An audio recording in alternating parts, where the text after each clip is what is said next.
Thank you, Lise. And hello, everyone. And thank you for joining today from your very busy schedules, I'm sure. This is a strange time, and it's a pity that this debate has been moved online due to COVID-19. But I can tell you that my mom, at least, is thrilled with it being this way. Let me explain.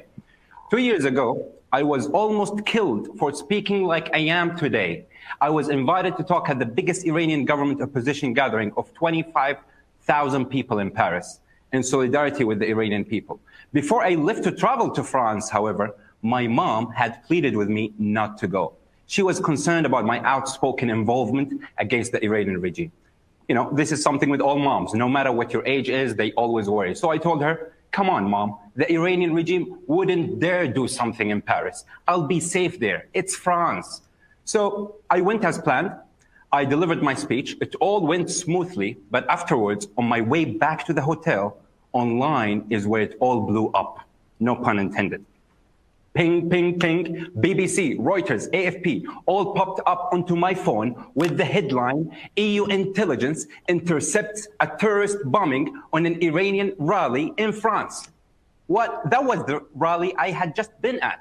The French government 2 years ago, later came out stating that the Iranian intelligence ministry was behind the plot.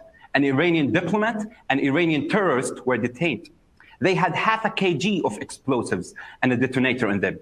Can you imagine the sheer atrocity?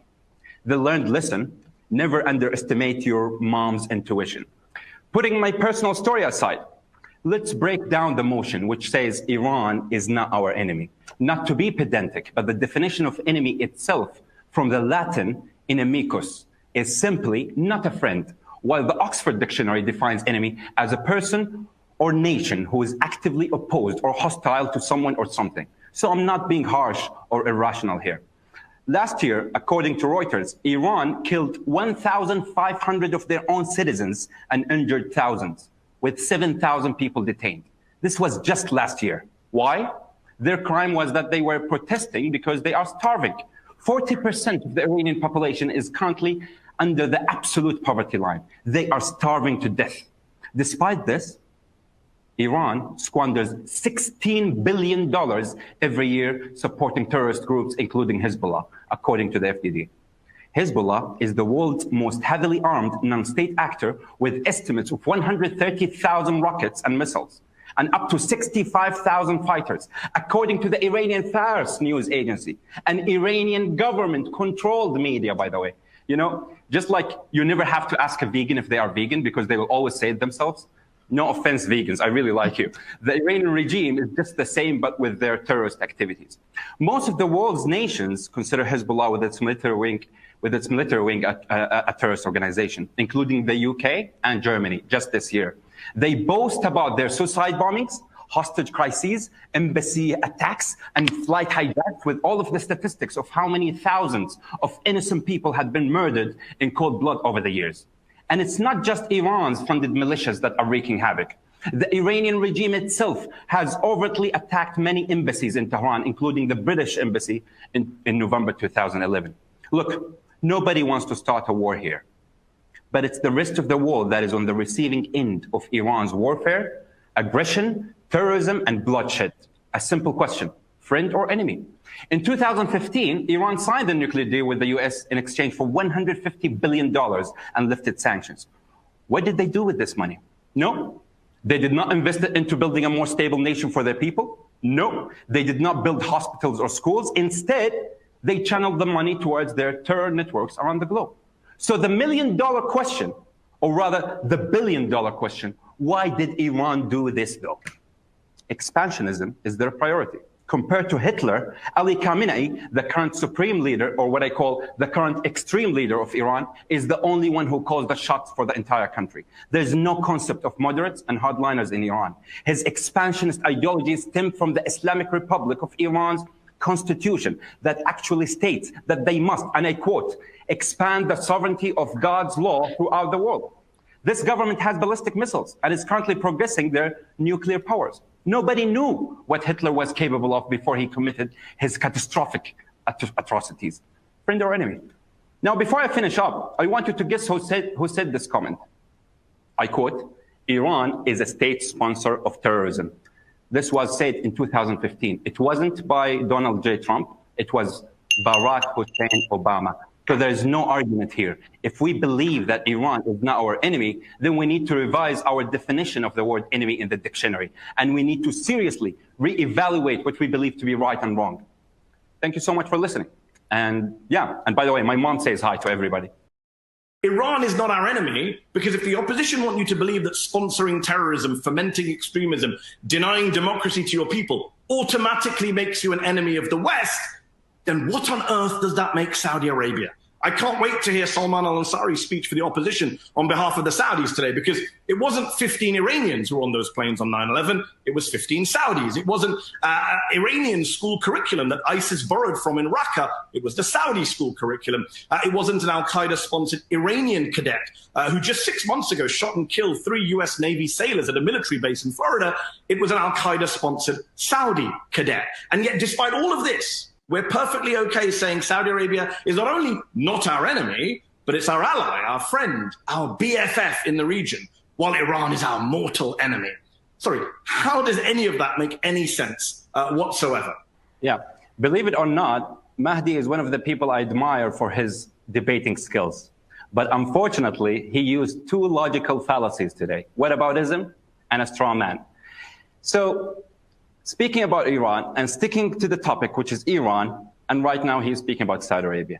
Look, I'm an independent Saudi analyst. And yes, I do not agree with all the Saudi policies. But in general, I cannot equate Saudi with Iran. Saudi Arabia is a G20 country. Saudi Arabia is in the top 10 biggest humanitarian assistance contributor in the world. And what about Iran? It spreads what? It spreads terrorism and bloodshed and manslaughter. And the other logical fallacy he uses, which is a straw man. So instead of speaking about the topic, he would be actually going to what I would call it the ad hominem actually attack, which is the fact that I'm Saudi. So I don't see this as a very convincing. Hold on. Can I defend myself? Wait, with regards to